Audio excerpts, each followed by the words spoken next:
एक राष्ट्र एक चुनाव में ऐसी कौन सी विशेषताएं हैं जिसको लेकर सरकार इतने प्रभावी रूप से जो लगी हुई है?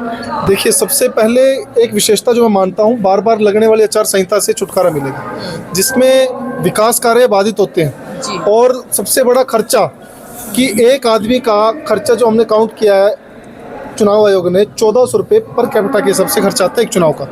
और ऐसे में अगर एक ही प्रदेश में लोकसभा के बाद 6 महीने बाद चुनाव आते हों, विधानसभा के उसके 4 महीने बाद निकाय चुनाव आते हों, फिर उसके तुरंत बाद से 6 महीने बाद हमारे पंचायत के चुनाव आते हों, तो 1400 के हिसाब से 4 चुनावों कितना खर्चा बैठ गया? 5600 रुपये एक पर कैपिटा, मतलब 4 गुना खर्चा 4 गुना खर्चा हो गया। अगर एक जगह पे मशीन लगेगी, एक समय पे मशीन लगेगी, मैन पावर की जरूरत कम पड़ेगी। और ये हार्ड खर्चे तो बहुत से ऐसे हम गिनवा नहीं सकते।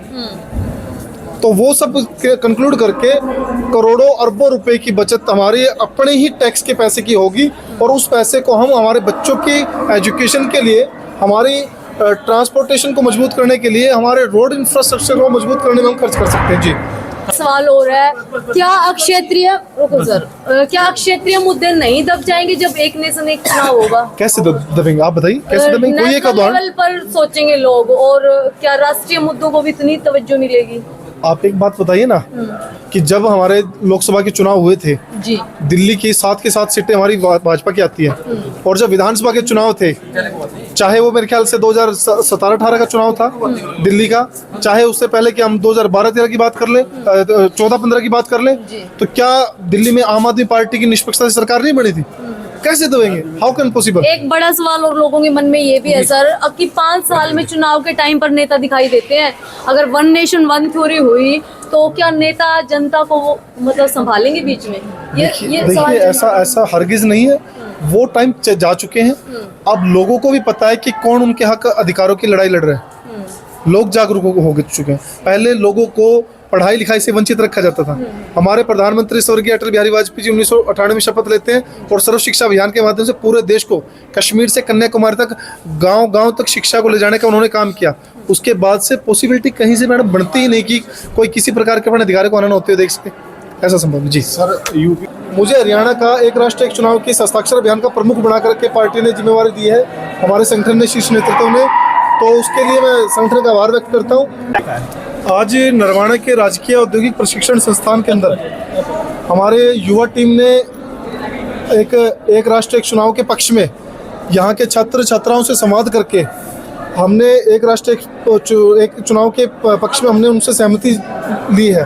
और वो सहमति हमने हस्ताक्षर अभियान के माध्यम से, जिस प्रकार आपको मैंने पहले भी बताया था कि 2 जनवरी से 12 जनवरी तक पूरे देश के अंदर हस्ताक्षर अभियान एक राष्ट्र एक चुनाव की टीम के द्वारा किया जा रहा है।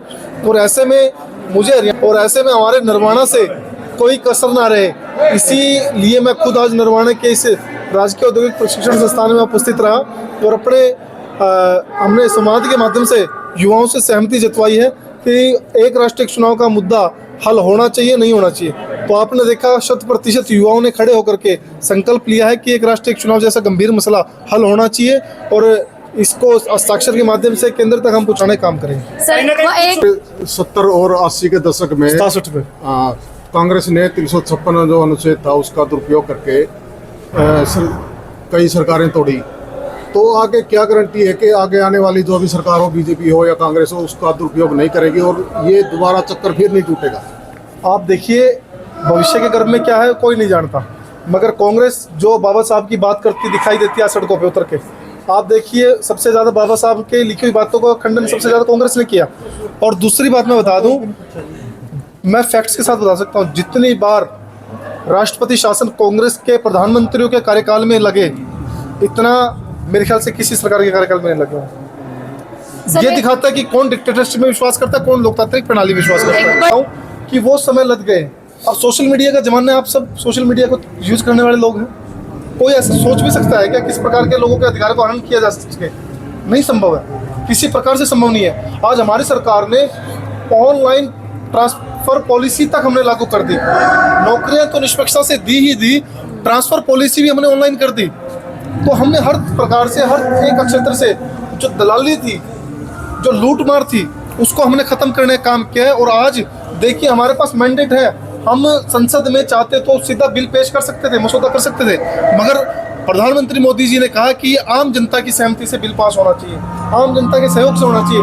इसीलिए हमने 2027-28 तक जब तक ये बिल पेश नहीं होता संसद में, उससे पहले हमने सभी सर्व समाज के लोगों का सहमति इसमें लेनी है। में 2 करोड़ लाख वोट कटे हैं और जाहिर है कि जो आपका बूथ मैनेजमेंट है बीजेपी का वो बहुत मजबूत है, तो ज़्यादातर मैक्सिमम वोट कटे होंगे विपक्षियों के, तो कैसे स्वस्थ प्रणाली रहेगी अपनी प्रशासन तक?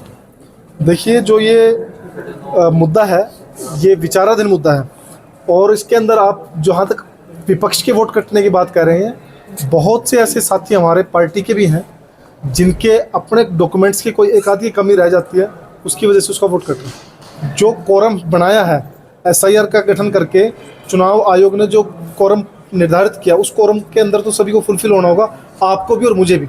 इसके अंदर कोई दोहराई बात नहीं है, कोई द्विपक्षीय बात नहीं है। इसके अंदर केवल और केवल एक ही बात है कि देश की राष्ट्रीय सुरक्षा का मुद्दा है। यहाँ पे जो घुसपैठिए घुस चुके हैं उनको बाहर कैसे खदेड़ना है, उस बात के ऊपर हमारी पार्टी ने पहले चुनाव के अंदर, हमने हमारे मैनिफेस्टो में भी बात कही थी कि बांग्लादेशी घुसपैठी को हम यहाँ से खदेड़ने का काम करेंगे, बांग्लादेश के बॉर्डर को हम मजबूत करेंगे, पक्का करेंगे। और किस प्रकार से आप देख रहे हैं कि वहाँ की लोकल राज्य सरकार किस प्रकार अड़चने डाल रही है कि बॉर्डर पक्का ना हो, बाहर ना भेजा जाए। बार बार ममता जी निकल करके आती है और उनके पक्ष की बात करते हैं, तो ये दूध का दूध पानी का पानी होते हुए लोग देख रहे हैं। सर, बांग्लादेश में पिछले 18 दिनों में 6ठी हत्या लगभग निर्मम तरीके से हुई है और जिस तरह से विधवा के साथ रेप हुआ है, तो किस तरह से देखते हैं? देखिए, वो निश्चित तौर पे जाहिल लोग हैं, उनकी जाहिल मानसिकता उनकी मजहब की किताबों में लिखी गई है, उनके दिमाग में, उनकी नसों में किस प्रकार से उतारी गई है, वो उसका परिचय दे रहे हैं। हमारे को हमारी सनातन की परंपरा के बारे में पढ़ाया गया, हमारा परिचय हम अपने कर्मशैली से दे रहे हैं। तो उनकी जो मजहब की किताब में लिखा गया है, वो मजहब की किताब जो उनके खून में, उनके दिमाग मस्तिष्क में उतर चुकी है, वो उसका परिचय दे रहे हैं। और निश्चित तौर पे मछली पत्थर चाट करके मुड़ती है, और आज उन लोगों के दिन लद चुके हैं। आज पूरे विश्व के अंदर उनको किस प्रकार से साइड करके लोग देख रहे हैं। आज ऑस्ट्रेलिया के अंदर मुस्लिमों को विरोध हो रहा है, आज अमेरिका के अंदर मुस्लिमों को विरोध हो रहा है, आज यूके के अंदर 5-5 लाख की भीड़ के लोग उनके विरोध में उतर करके आ रहे हैं। ये केवल भारत कोई अकेला भुगतभोगी देश नहीं है, सभी विश्व के लोग इनसे त्राहिमाम हैं, पीड़ित हैं। जब तक इनकी मजहब की लिखी हुई किताबों के अंदर बातें जो लिखी हुई हैं उनको सही करके नहीं लिखा जाएगा, सही से नहीं पढ़ाया जाएगा, तब तक इनके अंदर सुधार आना मैं तो नहीं मानता कि इनके अंदर संभव है। तो ये मानव स्वतंत्रता के लिए खतरा है? हाँ जी, मानव स्वतंत्रता के लिए खतरा है ये? निश्चित तौर पे जो भी इस प्रकार की त्रुटि भरी बातों को पढ़ करके, आधी अधूरी बातों को पढ़ करके जाएगा, अब वो 72 की बात करते हैं, हाउ कैन पॉसिबल मैडम?